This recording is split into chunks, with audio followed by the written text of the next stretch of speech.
ಬನ್ನಿ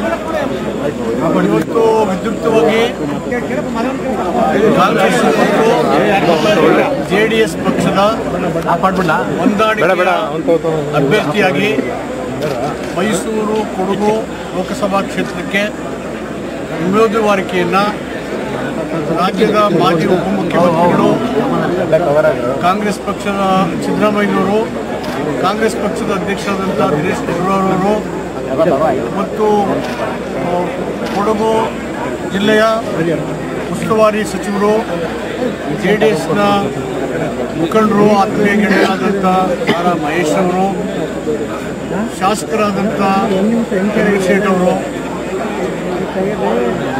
ಮಾಜಿ ಶಾಸಕರುಗಳಾದಂಥ ವೆಂಕಟೇಶ್ ಅವರು, ಮಂಜುನಾಥ್ ಅವರು,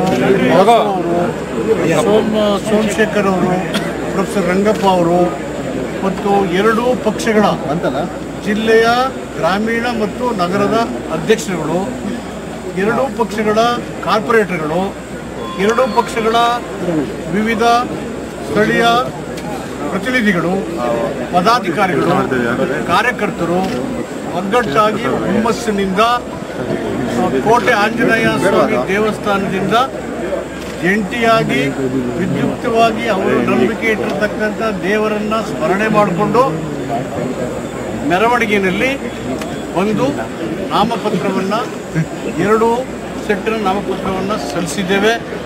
ಅದಕ್ಕೆ ಎರಡೂ ಪಕ್ಷಗಳ ಮುಖಂಡರು ಕೂಡ ಈ ನಾಮಪತ್ರಕ್ಕೆ ಉಮೇದುವಾರಿಕೆ ಸಲ್ಲಿಸುವಲ್ಲಿ ಎರಡು ತಂಡಗಳಲ್ಲಿ 5 ಜನರು ಹೋಗಿ ಎರಡೂ ಪಕ್ಷಗಳ ಮುಖಂಡರು ಸೇರಿ ನಾಮಪತ್ರವನ್ನು ಸಲ್ಲಿಸಿದ್ದೇವೆ. ಇದರ ಒಟ್ಟಾರೆ ಸಂದೇಶ ಎರಡೂ ಪಕ್ಷಗಳಲ್ಲಿ ಸಮನ್ವಯತೆಯನ್ನು ಸಾಧಿಸಿ ಮೈಸೂರು ಕೊಡಗು ಜಿಲ್ಲೆ ಲೋಕಸಭಾ ಕ್ಷೇತ್ರ ಮತ್ತು ರಾಜ್ಯದ ಎಲ್ಲ 28 ಲೋಕಸಭಾ ಕ್ಷೇತ್ರಗಳಲ್ಲೂ ಜೆಡಿಎಸ್ ಮತ್ತು ಕಾಂಗ್ರೆಸ್ಸು ಒಟ್ಟಾಗಿ ಸ್ಥಳೀಯ ಮಟ್ಟದ ಕಾರ್ಯಕರ್ತರಿಂದ ಹಿಡಿದು ರಾಜ್ಯ ಮಟ್ಟದ ಎಲ್ಲ ಮುಖಂಡರು, ಕಾರ್ಯಕರ್ತರು ಜಂಟಿಯಾಗಿ ಕಾರ್ಯತಂತ್ರಗಳನ್ನು ಚುನಾವಣೆಯಲ್ಲಿ ರೂಪಿಸಿ ಜಂಟಿಯಾಗಿ ಪ್ರಚಾರ ಕಾರ್ಯಕ್ರಮಗಳನ್ನು ಮಾಡಿ ಎರಡೂ ಪಕ್ಷಗಳು ಒಟ್ಟಾಗಿ ಹೋರಾಟ ಮಾಡಿ 20ಕ್ಕೂ ಹೆಚ್ಚು ಲೋಕಸಭಾ ಸ್ಥಾನಗಳನ್ನು ಗೆಲ್ಲುವುದರ ಜೊತೆಗೆ ಕೋಮುವಾದಿ ಮತ್ತು ಮೂಲಭೂತವಾದ ರಾಜಕಾರಣವನ್ನು ಹಿಮ್ಮೆಟ್ಟಿಸಲಿಕ್ಕೆ ನಾವು ಸಂಘಟನಾತ್ಮಕ ಹೋರಾಟ ಮಾಡಿ ದೇಶದಲ್ಲಿ ಅಪಾಯದಲ್ಲಿರ್ತಕ್ಕಂಥ ಸಂವಿಧಾನವನ್ನು, ಪ್ರಜಾಪ್ರಭುತ್ವವನ್ನು ಉಳಿಸಲಿಕ್ಕೆ ನಮ್ಮ ಏನು ಹೊಂದಾಣಿಕೆ ಇದೆ ಅದನ್ನು ಸಫಲ ಮಾಡ್ತೇವೆ. ಒಗ್ಗಟ್ಟಾಗಿ ಚುನಾವಣೆಯಲ್ಲಿ ಗೆದ್ದೇ ಗೆಲ್ತೇವೆ. ಜನರ ಆಶೀರ್ವಾದ ಮತ್ತು ಬೆಂಬಲ ವ್ಯಾಪಕವಾಗಿ ಈ ಎರಡು ಪಕ್ಷಗಳ ಜಂಟಿ ಅಭ್ಯರ್ಥಿಗಳಿಗೆ ರಾಜ್ಯಾದ್ಯಂತ ವ್ಯಾಪಕವಾದಂಥ ಬೆಂಬಲ ಇದೆ. ಅದಕ್ಕೆ ಎಲ್ಲ ಕಡೆ ಹೆಚ್ಚು ಸಂಖ್ಯೆಯಲ್ಲಿ ಚಾಮರಾಜನಗರ ಲೋಕಸಭಾ ಅಭ್ಯರ್ಥಿ ನಾಮಪತ್ರಕ್ಕೆ ಇರ್ಬೋದು, ಮಂಡ್ಯ ಇರ್ಬೋದು, ಹಾಸನ ಇರ್ಬೋದು, ರಾಜ್ಯದ ಬೇರೆ ಬೇರೆ ಲೋಕಸಭಾ ಚುನಾವಣೆಗಳ ನಾಮಪತ್ರಕ್ಕೆ ಸಲ್ಲಿನಲ್ಲಿ ಎರಡು ಪಕ್ಷದ ಕಾರ್ಯಕರ್ತರು ಒಗ್ಗಟ್ಟಾಗಿ ಇವತ್ತು ಚುನಾವಣೆಯಲ್ಲಿ ಪ್ರಕ್ರಿಯೆಯಲ್ಲಿ ಭಾಗವಹಿಸಿದ್ದಾರೆ. ಒಟ್ಟಾಗಿ ನಾವು ಚುನಾವಣೆಯನ್ನು ಎದುರಿಸಿ ಕೋಮು ಶಕ್ತಿಯನ್ನು ಹಿಮ್ಮೆಟ್ಟಿಸ್ತೇವೆ, ಗೆಲುವನ್ನು ಸಾಧಿಸಿ ದೇಶದ ಒಂದು ಪ್ರಜಾಪ್ರಭುತ್ವವನ್ನು ಬಲಪಡಿಸಲಿಕ್ಕೆ ನಾವೆಲ್ಲ ಶಕ್ತಿ ಮೇಲೆ ಪ್ರಯತ್ನ ಮಾಡ್ತೇವೆ. ರಾಹುಲ್ ಗಾಂಧಿ ಪ್ರಚಾರಕ್ಕೆ ಅದು ರಾಜ್ಯ ಮಟ್ಟದಲ್ಲಿ ನಮ್ಮ ಪಕ್ಷದ ಎರಡೂ ಪಕ್ಷಗಳ ಮುಖಂಡರು ಸೇರಿ ಮುಂದಿನ ಪ್ರಚಾರದ ಕಾರ್ಯತಂತ್ರಗಳನ್ನು ಅವರು ಮಾಡ್ತಾರೆ. ಅದರ ಪ್ರಕಾರ ಯಾರ್ಯಾರು ಯಾವ್ಯಾವ ಸಂದರ್ಭದಲ್ಲಿ ಎಲ್ಲೆಲ್ಲಿ ಪ್ರಚಾರ ಮಾಡಬೇಕು ಅನ್ನೋದನ್ನು ಟೈಮ್ ಟೇಬಲ್ ಕೊಡ್ತಾರೆ. ಈಗ ಜೊತೆಯಲ್ಲಿ ಎಲೆಕ್ಷನ್ ಮಾಡೋದಕ್ಕಿಂತ ಹೆಚ್ಚಾಗಿ ಕಾರ್ಯಕರ್ತನ ಒಟ್ಟಾಗಿ ತಗೊಂಡು ದೊಡ್ಡ ಟಾಸ್ಕ್ ಪ್ರಾರಂಭದಲ್ಲಿ ಆ ಥರ ಅನಿಸಿದ್ರೂ ಅಂತಿಮವಾಗಿ ನಮ್ಮ ಹೋರಾಟ ಕೋಮುವಾದವನ್ನು ದೂರ ಓಡ್ತಕ್ಕಂಥ ರಾಜಕೀಯ ಪದ್ಧತಿ. ಆ ಕಾರಣಕ್ಕೆ ನಾವೆಲ್ಲರೂ ಭದ್ರಾಗಿ ಒಂದೆರಡು ದಿನಗಳ ಕಳೆದ ಮೇಲೆ ಸರಿಯಾಗುತ್ತೆ, ಸಮನ್ವಯತೆ ಮೂಡುತ್ತೆ. ಒಟ್ಟಾಗಿ ನಾವು ಸಂಘಟನಾತ್ಮಕವಾಗಿ ಕೆಲಸ ಮಾಡ್ತೇವೆ ಅಂತಕ್ಕಂಥ ವಿಶ್ವಾಸ ಭರವಸೆ ಇದೆ. ಅದಕ್ಕೆ ಸಾಕ್ಷಿ ಇವತ್ತು ನಾಮಪತ್ರಕ್ಕೆ ಬಂದಿದ್ದಂಥ ಎರಡೂ ಪಕ್ಷಗಳ ಕಾರ್ಯಕರ್ತರು ಚುನಾಯಿತ ಪ್ರತಿನಿಧಿಗಳು ಸಾಕ್ಷಿ. ಸರ್, ಅಲ್ಲ, ಎಲ್ಲ ಚುನಾವಣೆಗಳಲ್ಲೂ ಕೂಡ ಕಾಂಗ್ರೆಸ್ JDS ಕಾರ್ಯಕರ್ತರು ಕಿಚ್ಚಾಡ್ಕೊಳ್ತಿದ್ರು, ಆದರೆ ಈ ಥರ ನಿಮ್ಮ ಮಾತನ್ನ ಕೇಳ್ತಾರೆ ಕಾರ್ಯಕರ್ತರು ಅಂತ ಮನವಿ ಮಾಡ್ಬೋದಾ? ನಮ್ಮ ಹಿರಿಯ ನಾಯಕರಾದಂಥ ದೇವೇಗೌಡರು ಇದೇ ಮಾತು ಹೇಳಿದ್ದಾರೆ. ಕಳೆದ 10 ವರ್ಷಗಳಿಂದ ಎರಡೂ ಪಕ್ಷಗಳು ರಾಜಕೀಯವಾಗಿ ಪರಸ್ಪರ ಎದುರಾಳಿಗಳಾಗಿ ಹೋರಾಟ ಮಾಡಿದ್ದಾರೆ. ಬದಲಾದಂಥ ರಾಜಕೀಯ ಸನ್ನಿವೇಶದಲ್ಲಿ ನಮ್ಮ ವೈಯಕ್ತಿಕ ವಿಷಯಕ್ಕಿಂತ ಸ್ಥಳೀಯ ವಿಷಯಗಳಿಂದ ರಾಷ್ಟ್ರೀಯ ವಿಷಯಗಳು ಅತ್ಯಂತ ಪ್ರಮುಖವಾಗಿದ್ದಾವೆ. ದೇಶದಲ್ಲಿ ಕೋಮುವಾದ ಬಲ ಆಗ್ತಾ ಇದೆ, ಮೂಲಭೂತವಾದ ಹೆಚ್ಚಾಗ್ತಾ ಇದೆ. ಕೋಮುವಾದ ಮತ್ತು ಮೂಲಭೂತವಾದ ಪ್ರಬಲ ಆಗ್ತಾ ಪ್ರಜಾಪ್ರಭುತ್ವಕ್ಕೆ ಮಾರಕ ಆಗಿದೆ. ಸಂವಿಧಾನ ಅಪಾಯಕ್ಕೆ ಸಿಗುತ್ತೆ. ನಮ್ಮ ವೈಯಕ್ತಿಕ ರಾಜಕೀಯ ಹಿತಾಸಕ್ತಿಗಳನ್ನು ಬದಿಗಿಟ್ಟು ಒಟ್ಟಾಗಿ ನಾವು ಹೋರಾಟ ಮಾಡಬೇಕು ಅಂತ ರಾಜಕೀಯ ನಿಲುವಿಗೆ ಬದ್ಧರಾಗಿದ್ದ ಕ್ರಮೇಣವಾಗಿ ಒಂದಾಗಿ ಹೋರಾಟ ಮಾಡ್ತೀವಿ. ತಾವೇ ಕನ್ವಿನ್ಸ್ ಮಾಡ್ತಾ ಇದ್ದಾರೆ ಸರ್ ನಮ್ಮ ಕಾರ್ಯಕರ್ತರ ಕಾಂಗ್ರೆಸ್ ಓಟ್ ಹಾಕಿದ್ರು. ರಾಷ್ಟ್ರೀಯ ನಾಯಕರಾದಂಥ ದೇವೇಗೌಡರವರ ಸಮ್ಮುಖದಲ್ಲಿ ಸಮನ್ವಯ ಸಮಿತಿಯ ಅಧ್ಯಕ್ಷರು ಮಾಜಿ ಮುಖ್ಯಮಂತ್ರಿಗಳು ಆದಂಥ ಸಿದ್ದರಾಮಯ್ಯನವರು, ನನ್ನ ನಾಯಕರು, ಈ ರಾಜ್ಯದ ಮುಖ್ಯಮಂತ್ರಿಗಳಾದಂಥ ಕುಮಾರಣ್ಣವರು ಮೊನ್ನೆ ಏನು ಪತ್ರಿಕಾಗೋಷ್ಠಿಯನ್ನು ಮಾಡಿ ರಾಜ್ಯದ ಕಾರ್ಯಕರ್ತರಿಗೆ ಆ ಸೂಚನೆಯ ಮೊನ್ನೆಯಿಂದಲೇ ಇಡೀ ರಾಜ್ಯದಲ್ಲಿ ನಮ್ಮ ವೈಯಕ್ತಿಕ ಭಿನ್ನಾಭಿಪ್ರಾಯ ಮತ್ತು ವೈಯಕ್ತಿಕ ಇಚ್ಛಾಶಕ್ತಿ ಏನೇ ಇದ್ದರೂ ಪಕ್ಷಗಳ ಹಿತದೃಷ್ಟಿಯಿಂದ ಎಲ್ಲಿ ನಮ್ಮ ಪಕ್ಷದ ಅಭ್ಯರ್ಥಿ ಇದ್ದಾರೆ ಅಲ್ಲಿ ಕಾಂಗ್ರೆಸ್ನವರು, ಎಲ್ಲಿ ಕಾಂಗ್ರೆಸ್ನವರ ಅಭ್ಯರ್ಥಿಗಳಿದ್ದಾರೆ ಅಲ್ಲಿ ನಮ್ಮ ಪಕ್ಷದ ಕಾರ್ಯಕರ್ತರು ಯಾವುದೇ ಸಂದೇಹ ಕೆಲಸವನ್ನು ಮಾಡಿ ಅದೇ ರೀತಿ ಮೈಸೂರಿನಲ್ಲೂ ಸಹ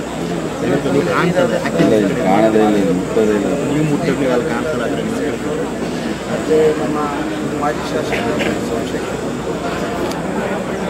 ಎಲ್ಲ ನನ್ನ ವೆಂಕಟೇಶ್ವರರು ಮತ್ತೆಲ್ಲ ಹಿರಿಯ ಸ್ನೇಹಿತರು ಮತ್ತು ನಮ್ಮ ಪಕ್ಷದಿಂದ ಸಹ ಪ್ರೊಫೆಸರ್ ರಂಗಪ್ಪನವರು ಮತ್ತು ಜಿಲ್ಲಾಧ್ಯಕ್ಷರು ಮತ್ತೆಲ್ಲ ನಗರ ಪಾಲಿಕೆ ಸದಸ್ಯರು ಕಾರ್ಯಕರ್ತರು ಕೊಡಗು ಜಿಲ್ಲಾ ವಿಚಾರ ಇರೋ ಉತ್ಸಾಹ ಮೈಸೂರು ಜಿಲ್ಲಾ ಉಸ್ತುವಾರಿ ಸಚಿವ ಕೊಡಗು ಜಿಲ್ಲಾ ಉಸ್ತುವಾರಿ ಸಚಿವ ಮೈಸೂರು ಜಿಲ್ಲಾ ಉಸ್ತುವಾರಿ ಸಚಿವರ ನೇತೃತ್ವದಲ್ಲೇ ಅವರೆಲ್ಲಿ ಕಾಣಿಸ್ಕೋತಾ ಇಲ್ವಲ್ಲ ಸರ್? ಆದರೆ ಅವರ ವೈಯಕ್ತಿಕ ವಿಚಾರದ ಮೇಲೆ ಕೋಲಾರದಲ್ಲಿ ಅವರ ನೇತೃತ್ವದಲ್ಲೇ ಎಲ್ಲ JDS ಕಾರ್ಯಕರ್ತರು ನನ್ನಾದಿಯಾಗಿ ಚುನಾವಣೆಯನ್ನು ಮಾಡ್ತಾರೆ. ಯಾವ ಅನುಮಾನನೂ ಬೇಡ. ಎಲ್ಲ ಕ್ಷೇತ್ರಗಳಲ್ಲಿ ನಿಮಗೆ ಗೊಂದಲ ಇದೆಯಲ್ಲ ಸರ್? ತುಮಕೂರು ಚುನಾವಣೆ ಪ್ರಾರಂಭದಲ್ಲಿ ನಾನು ಹಿಂದೆನೇ ಸ್ಟೇಟ್ಮೆಂಟ್ ಮಾಡಿದ್ದೆ.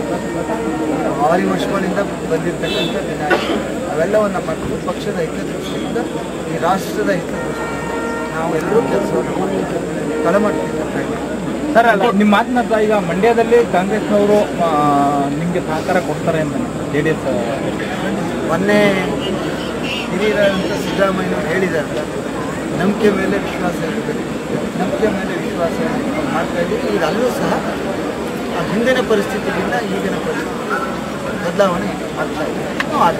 ಕೊಡಗು JDSನಲ್ಲಿ ಭಿನ್ನಾಭಿಪ್ರಾಯ ಶಮನ ಮಾಡೋಕ್ಕೆ ಕೈ ನೋಡಿ, ಇಲ್ಲಿವರೆಗೆ ರಾಜ್ಯದಲ್ಲಿ ನಮ್ಮ ಪಕ್ಷ ಹೆಚ್ಚು ಸಂಘಟನೆ ಆಗ್ತಾ ಇತ್ತು. ಈಗ ರಾಷ್ಟ್ರ ಮಟ್ಟದಲ್ಲಿ ಇನ್ನೂ ಹೆಚ್ಚು ಆಗ್ತಾ ಇರಬೇಕು. ಸ್ವಲ್ಪ ಸಣ್ಣ ಪುಟ್ಟ ವ್ಯತ್ಯಾಸ ಇತ್ತು, ಅದು ಸರಿ ಮಾಡ್ತೀವಿ. ತಾವು ಇಷ್ಟು ವರ್ಷದ ಎಲೆಕ್ಷನ್ ಫೇಸ್ ಮಾಡಿದ್ದಕ್ಕಿಂತ ಈ ಎಲೆಕ್ಷನ್ ಭಾಳ ಇಂಪಾರ್ಟೆಂಟ್ ಅನಿಸ್ತದೆ ಬೇರೆ. ಸ್ನೇಹಿತರೆ, ಚುನಾವಣೆ ಅಂದರೆ ಆಯಾ ಚುನಾವಣೆಗೆ ಅದರದ್ದೇ ಸಂಬಂಧ ಇರುತ್ತೆ. ವಿಶೇಷವಾದ ಮಹತ್ವ ಬಂದಿರೋದಂತೆ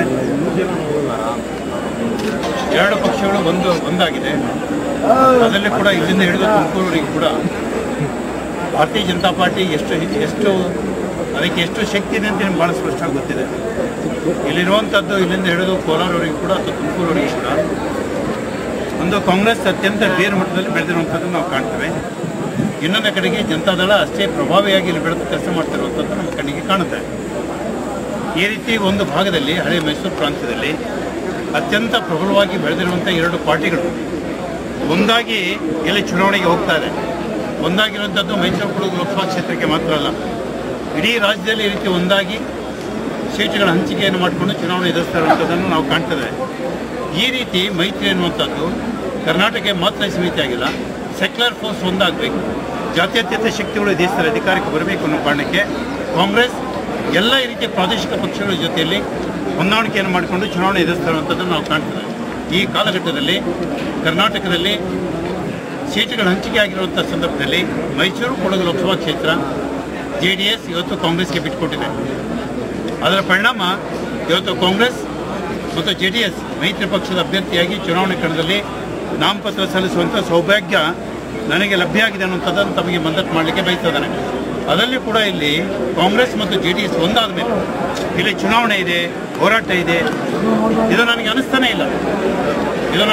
ಇಲ್ಲ. ಹೀಗಾಗಿ ನಿಶ್ಚಿತವಾಗಿ ಕೂಡ ಈ ಎರಡೂ ಪಕ್ಷಗಳ ಶಕ್ತಿಯಿಂದ ಬಲದಿಂದ ಈ ಚುನಾವಣೆಯನ್ನು ನಿಶ್ಚಿತವಾಗಿ ಕೂಡ ನಾವು ಗೆಲ್ತೇವೆ. ಇದರಲ್ಲಿ ಯಾವುದೇ ಅನುಮಾನ ಬೇಡ ಅನ್ನುವಂಥದ್ದನ್ನು ನಾನು ಸ್ಪಷ್ಟವಾಗಿ ಹೇಳಲಿಕ್ಕೆ ಬಯಸ್ತೇನೆ. ಎರಡು ಪ್ರಬಲವಾಗಿರುವಂಥ ಸಂಘಟನೆಗಳು ಒಂದಾದಾಗ ಸಣ್ಣ ಪುಟ್ಟ ಭಿನ್ನಾಭಿಪ್ರಾಯಗಳು ಸ್ಥಳೀಯ ಕಾರ್ಯಕರ್ತರಲ್ಲಿ ಬರುತ್ತೆ. ಇದನ್ನು ಸಂಧಿಸುವಂಥ ಶಕ್ತಿ ನಿಶ್ಚಿತವಾಗಿ ಕೂಡ ಆಯಾ ಪಾರ್ಟಿಯ ನಾಯಕರಿಗಿದೆ, ಆ ಪಾರ್ಟಿ ಕೂಡ ಇದೆ. ಈ ಸಮಸ್ಯೆಗಳನ್ನ, ಸಣ್ಣ ಪುಟ್ಟ ಸಮಸ್ಯೆಗಳನ್ನ, ಭಿನ್ನಾಭಿಪ್ರಾಯಗಳನ್ನ ನಾವು ಸರಿ ಮಾಡ್ಕೊಳ್ತೇವೆ. ಇವತ್ತಿನ ದೂರದೃಷ್ಟಿಯಿಂದ, ರಾಜಕೀಯ ಮುಂದಾಲೋಚನೆಯಿಂದ ಈ ಎಲ್ಲ ವ್ಯವಸ್ಥೆಗಳನ್ನು ಸರಿ ಮಾಡಿಕೊಂಡು ನಾವು ಹೆಜ್ಜೆಯನ್ನು ಹಾಕ್ತೇವೆ. ನಾವು ಎಲ್ಲೆಲ್ಲಿ ಹೊಂದಾಣಿಕೆ ಮಾಡಿಕೊಂಡಿದ್ದು ಅದರ ಪ್ರತಿಫಲ ಅದು ರಾಜಕೀಯ ಲಾಭವಾಗಿ ಪರಿವರ್ತನೆ ಆಗಬೇಕು.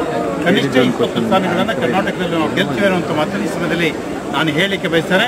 ಜವಾಬ್ದಾರಿಯಿಂದ ಒಂದು ಮಾತನ್ನು ಈ ಸಮಯದಲ್ಲಿ ನಾನು ತಮಗೆ ಗಮನಕ್ಕೆ ತರ್ತಾ ಇದ್ದೇನೆ. ನೋಡಿ, ಇವತ್ತು ಕರ್ನಾಟಕದಲ್ಲಿ ಭಾರತೀಯ ಜನತಾ ಪಾರ್ಟಿ ತನ್ನ ಲೋಕಸಭೆ ಅಭ್ಯರ್ಥಿಗಳ ಪಟ್ಟಿಯನ್ನು ಬಿಡುಗಡೆ ಮಾಡಿದೆ.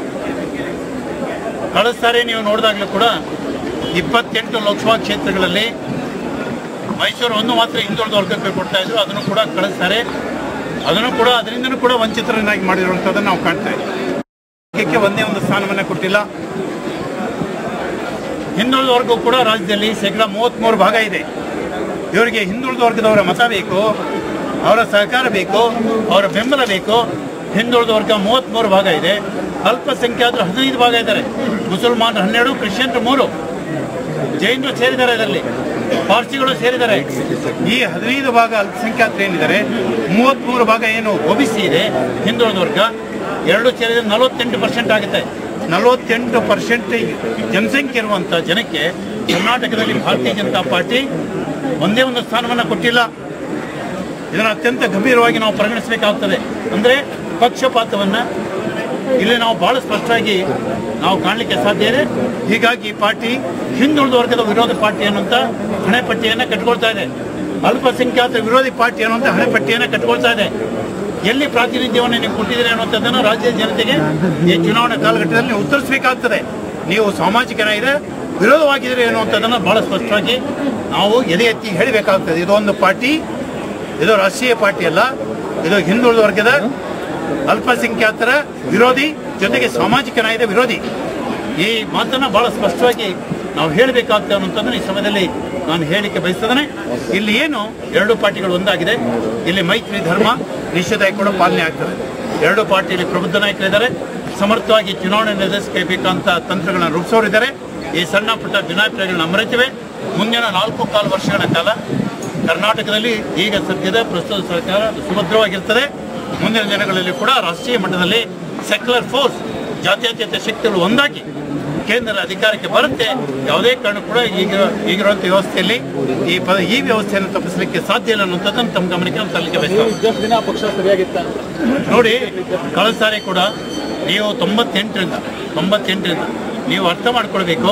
91ಕ್ಕಿಂತ ಮೊದಲು, 91 ಮತ್ತು 94ಕ್ಕಿಂತ ಮೊದಲು ಭಾರತೀಯ ಜನತಾ ಪಾರ್ಟಿ ಗ್ರಾಮಾಂತರದಲ್ಲಿ ಇಲ್ಲೂ ಕೂಡ ಗೆದ್ದಿರಲಿಲ್ಲ. ಯಾವಾಗ ಹಿಂದುಳಿದ ವರ್ಗಕ್ಕೆ ಅವಕಾಶ ಮಾಡಿಕೊಟ್ರೋ ಅದರ ಪರಿಣಾಮ ಚಾಮರಾಜನಗರ ಜಿಲ್ಲೆ, ಮೈಸೂರು ಜಿಲ್ಲೆ, ಮಂಡ್ಯ ಜಿಲ್ಲೆ ಮತ್ತು ಹಾಸನ ಜಿಲ್ಲೆ ಗ್ರಾಮಾಂತರ ಭಾಗದಲ್ಲಿ ಹುಣಸೂರಿನ ವಿಧಾನಸಭೆಯನ್ನು ಮೊದಲನೇ ಬಾರಿಗೆ ಗೆದ್ದಿವಿ ನಾವು. ಕಾರಣ ಏನಂದರೆ ಹಿಂದುಳಿದ ವರ್ಗಕ್ಕೆ ಸಿಕ್ಕಂಥ ಪ್ರಾತಿನಿಧ್ಯ. 98ರಿಂದ 2009ರವರೆಗೆ ಕೂಡ 28 ಲೋಕಸಭಾ ಕ್ಷೇತ್ರಗಳಲ್ಲಿ ಹಿಂದುಳಿದ ವರ್ಗಕ್ಕೆ ಕೊಡ್ತಾ ಇದ್ದ ಏಕೈಕ ಸ್ಥಾನ ಮೈಸೂರು. ಆ ಸ್ಥಾನವನ್ನು ಕಿತ್ತುಕೊಂಡು ಹಾಸನಕ್ಕೆ ಕಳಿಸಿರುವಂಥದ್ದನ್ನು ನಾವು ಕಾಣ್ತೇವೆ. ಅಂದರೆ ಯಾವಾಗ ಸಾಮಾಜಿಕ ನ್ಯಾಯಕ್ಕೆ ಧಕ್ಕೆ ಆಯಿತು, ಸಾಮಾಜಿಕ ನ್ಯಾಯ ಪಾಲನೆ ಅಲ್ಲಿ ಕಾಣಲಿಕ್ಕೆ ಸಾಧ್ಯ ಇಲ್ವೋ ಅದನ್ನು ನಾವು ಬಹಳ ಸ್ಪಷ್ಟವಾಗಿ ವಿರೋಧಿಸಿದ್ದೇವೆ. ಹೀಗಾಗಿ ನಾನು ಮೂಲತಃ ಕಾಂಗ್ರೆಸ್ಸಿಗ, ಸಾಮಾಜಿಕ ನ್ಯಾಯದ ಪರವಾಗಿರುವಂಥ ಸಂಘಟನೆ ಯಾವುದು ಅಂತ ಹೇಳಿ ಮನದಟ್ಟು ಮಾಡಿಕೊಂಡಾದ ಮೇಲೆ ಸಹಜವಾಗಿ ನನ್ನ ಮೂಲ ಸಂಘಟನೆಗೆ ನಾನು ವಾಪಸ್ಸಾಗಿದ್ದೇನೆ. ಧನ್ಯವಾದ.